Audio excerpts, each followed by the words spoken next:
Hai guys, ada FUD Binance yang sedang beredar sekarang ini. Kita lihat apa yang menjadi tanggapan daripada CZ Binance dan sebenarnya apa yang sedang terjadi. Itu yang akan kita lihat. Ada berita penting malam hari ini juga, dan dari SBF juga yang ditangkap, dan ada juga on-chain analysis. Nama saya Kelby dan saya menyajikan informasi seputar fundamental, technical, dan on-chain analysis.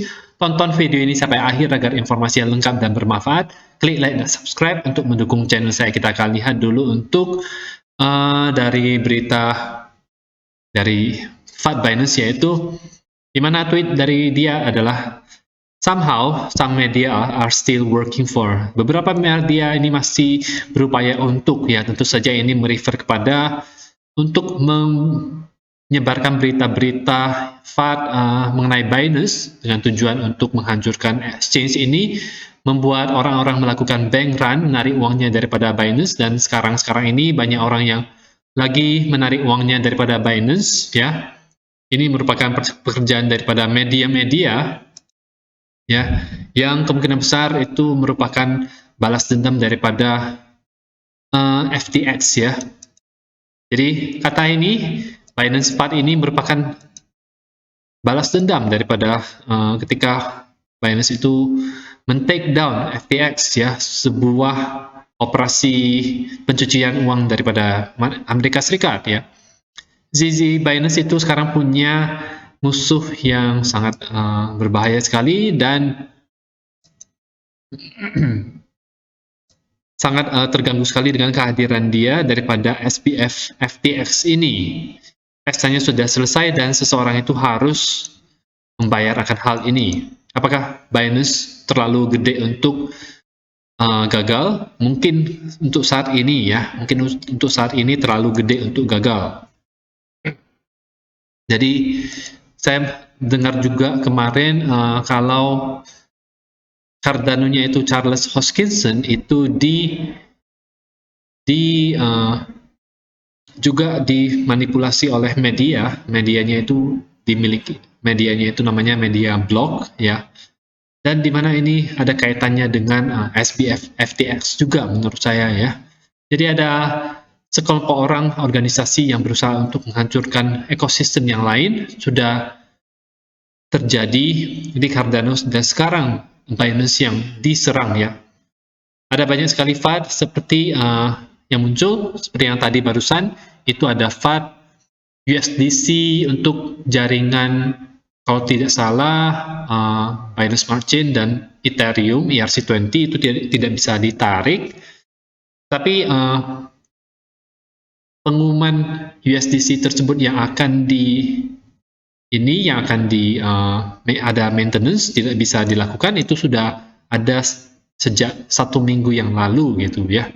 Jadi bukan tiba-tiba karena banyak orang yang sedang menarik uang daripada Binance, itu Binance jadi mengeluarkan pengumuman tersebut meng-halt withdrawal daripada USDC di beberapa jaringan, ya. Oke. Kita akan lihat ke technical analysis untuk Bitcoin. Kelihatannya sih bullish, ya teman-teman, karena tidak berhasil breakdown. Ketika dia naik ke atas, dia langsung naik ke atas. Ketika dia berusaha naik ke atas, tidak retest, tapi dia langsung kembali lagi ke dalam pola yang ada di sini. Dan RSI-nya juga perlahan-lahan naik di atas 50, masih mengarah ke atas di crossover-nya. Dan dengan posisi sekarang ini posisi lagi hijau, ya teman-teman. Time frame 4 jamnya bagaimana? Time frame 4 jamnya kelihatan bullish. Ada green money flow, kemudian ada green dot, kemudian kalau di crossover-nya itu bagaimana? Sudah mengarah ke atas, dan RSI-nya juga berada di atas 50. Jadi posisi ini bullish untuk Bitcoin. Itu kita akan lihat sampai nanti sore bagaimana, ya teman-teman. Apakah bisa naik? Nanti sore, nanti malam itu ada berita CPI yang akan muncul jam 8.30, sekitar jam 8.30 malam atau jam 9.30 malam, ya. Oke. Dan berita besar lagi di mana SBF itu telah ditangkap, ya. Founder daripada FTX ini ditangkap di Bahamas hari ini setelah Amerika Serikat itu melancarkan sebuah charge kriminal terhadap dia. kemungkinan besar dia akan diekstradisi ya. Jadi ini dia akan diproses di pengadilan ya, sudah mulai diproses, dan ini ya moga-moga saja uang daripada nasabah bisa dikembalikan. Tetapi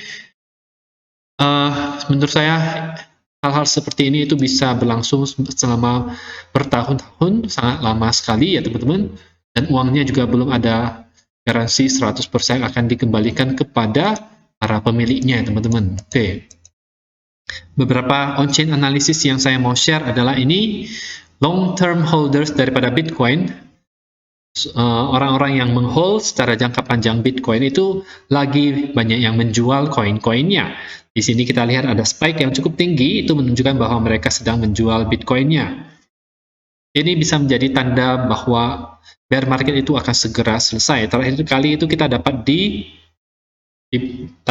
awal tahun 2022 ini, harga cenderung sideways saja, dan 2021 ada di daerah sini. Apa yang terjadi dari situ? Harga naik dari situ ya, dari 30 ribuan itu sampai ke 69 ribu. Oke, jadi kemungkinan besar ini akan ada selling pressure dulu. Jadi kalau kita lihat ini Bitcoin lama yang digerakkan oleh whale itu biasanya akan membuat harga itu akan turun setelahnya ya. Sebelum terjadi crash harga, spikes itu akan muncul 7 bulan sebelumnya. Jadi ini cukup lama ya, 7 bulan sebelumnya, cukup lama. Oh, ini ada spike yang mirip sekali dengan yang muncul yang sekarang ini 7 bulan sebelumnya. Oke. Semua wallet address yang menghold lebih dari 1.000 Bitcoin itu berkurang Bitcoinnya, tetapi orang-orang yang wallet-wallet yang memegang lebih sedikit dibandingkan 10 Bitcoin itu bertambah. Ini berarti bahwa whale itu sedang menjualnya kepada trader-trader yang kurang berpengalaman. Oke. Jadi ini kalau kita lihat dari dua on-chain analisis ini menunjukkan bahwa selling pressure itu kemungkinan akan muncul dari sini. Ya, kita lihat saja. Tidak tahu apakah berita CPI ini, berita inflasi nanti itu bakal bagus atau tidak. Forecast-nya itu adalah untuk month to month 0,3%, forecast 7,3%, core-nya itu 0,3%, ya harus lebih baik daripada ini, daripada forecast-nya baru bisa bagus untuk Bitcoin dan saham ya teman-teman. Nah itu saja untuk informasi pada hari ini, semoga bermanfaat. Teman-teman bisa dukung channel saya dengan mengklik like dan subscribe, dan nantikan video saya selanjutnya.